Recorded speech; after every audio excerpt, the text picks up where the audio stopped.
Idinaos ang ika-123 na pangkaraniwang pagpupulong ng Sangguniang Panlalawigan sa pangunguna ni Vice Governor Third Alcala. Ito ay pinasimulan sa pamamagitan ng isang masiglang awitin na hatid ng MSEUF Concert Singers Alumni Association, kung saan ay inimbitahan nila ang mga board member na dumalo sa kanilang 50th Golden Anniversary na may temang pagtanaw, pagtanaw, ika-50 gintong anibersaryo ng konserto.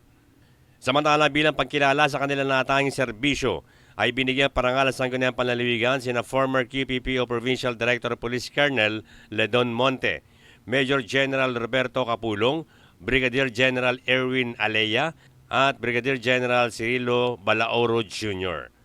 Pinag-uusapan din sa pagpupulong ang mga resolution, ordinansa, panukala at mga rekomendasyon sa resolution na maaaring gawing basehan ng Sangguniang Panlalawigan sa pagpapasa ng mga resolution. Iminungkahi din dito ang mga pondo at mga programa na napaglalaanan ng annual budget for fiscal year 2025 ng Pamahalang Panlalawigan ng Quezon na tinatayan ay kakahalaga ng humigit-kumulang na 6 na bilyong piso para sa General Fund at humigit na 700 million pesos para sa Economic Enterprise na inaprobahan na ng Sangguniang Panlalawigan. Gayon din inaprobahan ang ordinansang nagdedeklara sa 10 na Oktubre bilang Mental Health Day sa munisipalidad ng Gumaca. Sa layunin na mas mapabuti pa ang ating lalawigan, asahan ang patuloy na pagbasa at pag-aproba ng Sanggunian sa batas na makakatulong sa bawat mamamayan at komunidad sa lalawigan ng Quezon.